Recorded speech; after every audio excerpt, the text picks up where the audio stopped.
কোনো এক শুভাকাঙ্ক্ষী কমেন্ট করেছেন, ১ মাসে কয়বার স্বপ্নদোষ হওয়া স্বাভাবিক।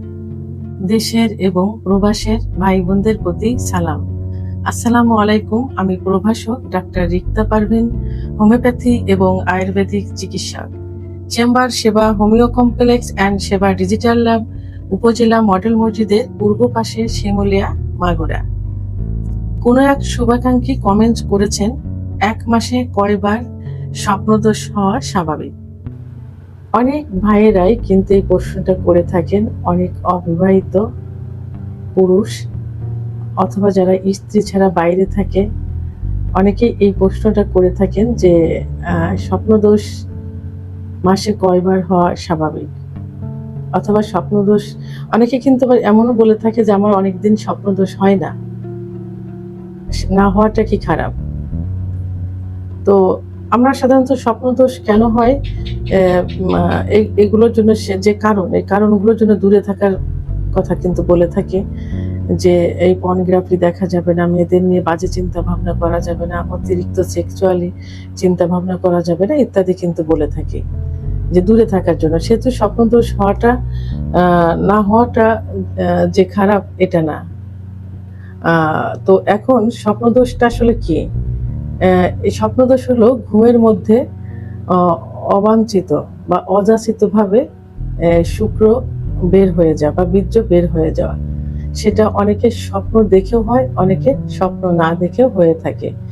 এটি সাধারণত শারীরিক এবং মানসিক যৌন উত্তেজনা কমে থেকে এটা হয়ে থাকে, এই স্বপ্নদোষটা হয়ে থাকে। সারাদিন যে একটা চিন্তা ভাবনা থাকে, একটা পর্নোগ্রাফি দেখে যে একটা যে আগ্রহ, যৌন যে উত্তেজনা, আবার নিজের স্ত্রীকে নিয়ে কল্পনা করা, গার্লফ্রেন্ডকে নিয়ে কল্পনা করা, কাউকে দেখে কল্পনা করা ইত্যাদি হওয়াটাই কিন্তু ইত্যাদি থেকে স্বপ্নদোষ হয়ে থাকে। স্বাভাবিকভাবে একজন কিশোর, বিশেষ করে 12 থেকে 20 বছর যে পুরুষদের বয়স, যে যুবকের বয়স, তাদের সপ্তাহে 1 থেকে 2 দিন স্বপ্নদোষ হওয়া কিন্তু স্বাভাবিক। অনেকের কিন্তু সপ্তাহে 3 থেকে 5 দিনও কিন্তু স্বপ্নদোষ হয়ে থাকে। অনেক মেডিকেল সায়েন্স কিন্তু এটা সমর্থন দিয়েছেন যে হওয়াটা স্বাভাবিক। আর বিশেষ করে যারা প্রাপ্তবয়স্ক থাকে তাদের মাসে 1 থেকে 2 বার স্বপ্নদোষ হয়ে থাকে। আমার মেডিকেল সায়েন্স কিন্তু বলেছেন 3 থেকে 4 বারও স্বপ্নদোষ হওয়াটা অস্বাভাবিক কিছু না। এখন যে কারণে সাধারণত স্বপ্নদোষ হয়ে থাকে সেটা হলো হরমোনের পরিবর্তন হলে হয়, পুরুষ এবং অতিরিক্ত সেক্সুয়াল চিন্তা ভাবনা থেকে হয়, এবং যাদের অতিরিক্ত সেক্স থাকে, যারা অতিরিক্ত পর্নোগ্রাফি দেখে, গার্লফ্রেন্ডদের নিয়ে চিন্তা ভাবনা করে, যারা বাইরের মহিলাদের নিয়ে চিন্তা ভাবনা করে ইত্যাদি কারণে হয়ে থাকে। টেস্টোস্টেরন হরমোন বৃদ্ধির কারণে হয়ে থাকে। যৌন উদ্দীপনা যদি বেশি পরিমাণে হয়ে থাকে তার থেকে কিন্তু স্বপ্নদোষ হয়ে থাকে।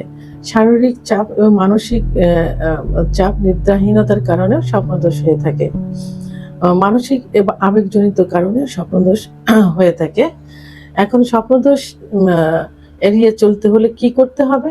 বাজে চিন্তা ভাবনা বন্ধ করতে হবে, ডাক্তারের শরণাপন্ন হতে হবে। বিশেষ করে যদি যেসব যুবকের অর্থাৎ বিশেষ করে 12 থেকে 20 বছর বয়সে যেসব যুবক থাকে তাদের সপ্তাহে যদি 1 থেকে 5 দিন স্বপ্নদোষ হয়, এবং 20 থেকে 30 বছর যুবকদের যদি মাসে 1 থেকে 5 বার স্বপ্নদোষ হয়, এবং 30 প্লাসের পরে যে যদি মাসে 1 থেকে 2 বার স্বপ্নদোষ হয়, তখন অবশ্যই ডাক্তারের শরণাপন্ন হতে হবে। মনে রাখতে হবে যে একবার স্বপ্নদোষ হলে যে পরিমাণ বীর্য ক্ষয় হয়, 4 বার যৌন মিলন করলে প্রায় সেই পরিমাণ বীর্য ক্ষয় হয়। তো সেহেতু যৌন মিলনের থেকে কিন্তু স্বপ্নদোষটা সবথেকে যৌন অক্ষমতার জন্য এবং টেস্টোস্টেরন হরমোন কমে যাওয়ার জন্য সবথেকে বেশি দায়ী হয়ে থাকে। পুরুষের যে লিঙ্গের খর্বতা চলে আসে, লিঙ্গ আগামোটা, গোড়া চিকন, নিস্তেজ হয়ে যাওয়া, উত্থান না হয় ইত্যাদির পিছনে কিন্তু স্বপ্নদোষের ভূমিকা অত্যন্ত। এই জন্য স্বপ্নদোষ থেকে দূরে থাকার চেষ্টা করতে হবে।